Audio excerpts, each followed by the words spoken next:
കേരള സർക്കാരിന്റെ മാലിന്യമുക്ത നവകേരളം പരിപാടിക്ക് തുടക്കമായി കൊട്ടാരക്കരയിൽ വെച്ച് നടന്ന പരിപാടി മുഖ്യമന്ത്രി പിണറായി വിജയൻ ഉദ്ഘാടനം ചെയ്തു. കേരളത്തെ 2025ഓടെ പൂർണ്ണമായി മാലിന്യമുക്തമാക്കുമെന്ന് മുഖ്യമന്ത്രി പറഞ്ഞു. നല്ല രീതിയിൽ മാലിന്യ സംസ്കരണം നടത്താൻ ഇപ്പോൾ സാധിക്കുന്നുണ്ടെന്നും മുഖ്യമന്ത്രി. മാലിന്യമുക്തം നവകേരളം ജനകീയ ക്യാമ്പയിൻ സംസ്ഥാനതല ഉദ്ഘാടനം നിർവഹിച്ച് സംസാരിക്കുകയായിരുന്നു അദ്ദേഹം.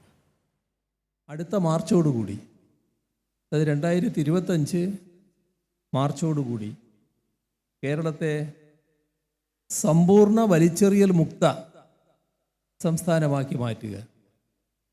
ആരും ഇപ്പോൾ ഒറ്റപ്പെട്ട രീതിയിലെങ്കിലും ഉണ്ടെങ്കിൽ ഈ മാർച്ചാകുമ്പോഴേക്ക് ആരും വലിച്ചെറിയാതിരിക്കുക, മാലിന്യം വലിച്ചെറിയാതിരിക്കുക എന്ന നിലയിലേക്ക് നാടിനെ മാറ്റുക. അത്തരമൊരു ക്യാമ്പയിനിലൂടെ ലക്ഷ്യം വെച്ചത് നമ്മുടെ സമൂഹത്തെ ഇക്കാര്യത്തിൽ വലിയ തോതിൽ ബോധവൽക്കരിക്കുക എന്നുള്ളത് തന്നെയാണ്. നാടാകെ, നമ്മുടെ നാട്ടിലെ ഓരോരുത്തരും ആ ബോധത്തിലേക്ക് എത്തിച്ചേരണം. രാജ്കുമാർ ഉണ്ട് കൂടുതൽ വിശദാംശങ്ങളുമായി. രാജ്കുമാർ, കേരള സർക്കാരിന്റെ മാലിന്യമുക്ത നവകേരള പരിപാടിക്ക് ഇപ്പോൾ നിലവിൽ തുടക്കമായിരിക്കുകയാണ്. 2025ഓടെ കേരളത്തെ മാലിന്യമുക്തമാക്കും, പൂർണ്ണമായി മാലിന്യമുക്തമാക്കുമെന്നാണ് മുഖ്യമന്ത്രി പറഞ്ഞത്. മറ്റെന്തൊക്കെ കാര്യങ്ങളാണ് പരിപാടിയിൽ മുഖ്യമന്ത്രി സംസാരിച്ചത്? വിശദാംശങ്ങൾ. കേരളത്തിൽ നടക്കില്ല എന്ന് കരുതി അങ്ങനെ പല പ്രഖ്യാപനങ്ങൾ, കേരളത്തെ അപമാനിക്കുന്ന തരത്തിലുള്ള പല പ്രചരണങ്ങളും നടന്ന ആ കേരളത്തിൽ എല്ലാം നടത്താൻ കഴിയുമെന്ന് ഇതിനോടകം തെളിയിച്ച ഇടതുപക്ഷ സർക്കാർ, ഒന്നാം പിണറായി സർക്കാർ, അതുപോലെ രണ്ടാം പിണറായി സർക്കാർ, അവര് പ്രഖ്യാപിച്ചിട്ടുള്ള മുമ്പിൽ വെച്ചിട്ടുള്ള ഇലക്ഷൻ മാനിഫെസ്റ്റോ, അങ്ങനെ പല കാര്യങ്ങളിലും അത് തെളിയിച്ചുകൊണ്ടേയിരിക്കുകയാണ്. പ്രസ്താവിതമായ ആ ലക്ഷ്യങ്ങൾ കഴിഞ്ഞു മുന്നോട്ട് ഇപ്പോൾ പോകുന്ന ഒരു ഘട്ടത്തിലാണ്. അപ്പോഴാണ് ഈ കേരളത്തിൽ ഈ മാലിന്യ പ്രശ്നം പരിഹരിക്കുന്നതിന് ഇങ്ങനെ നവകേരള സൃഷ്ടി, അതൊരു മാലിന്യമുക്തി എന്ന നിലയിലേക്ക് ഒരു പദ്ധതി ആസൂത്രണം ചെയ്യുന്നതും അതിന്റെ ഒരു ദീർഘകാല അടിസ്ഥാനത്തിലുള്ള ഒരു പദ്ധതിക്ക് രൂപം നൽകുന്നു.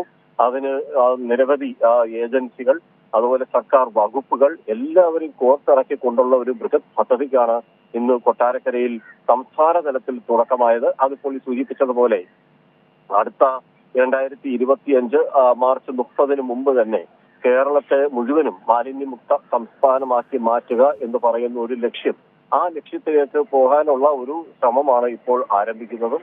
അതിനുള്ള പദ്ധതികളാണ് ഇന്ന് പ്രഖ്യാപിച്ചത്. അതിൽ NSS ഉൾപ്പെടെ എല്ലാവരെയും, അതിനിപ്പോ നാഷണൽ സർവീസ് സ്കീം എല്ലാവരെയും ഉൾപ്പെടുത്തിക്കൊണ്ടുള്ള ഒരു വലിയ പദ്ധതിക്ക് രൂപം നൽകി. അത് മുഖ്യമന്ത്രി ഇന്ന് ഏതാണ്ട് 1 മണിക്കൂറോളം നടത്തിയ അദ്ദേഹത്തിന്റെ വളരെ വിലയേറിയ ആ സമയത്തിന്റെ വിലപ്പെട്ട വാക്കുകളാണ് ഇതിൽ ഏറ്റവും ശ്രദ്ധേയമായ കാര്യം.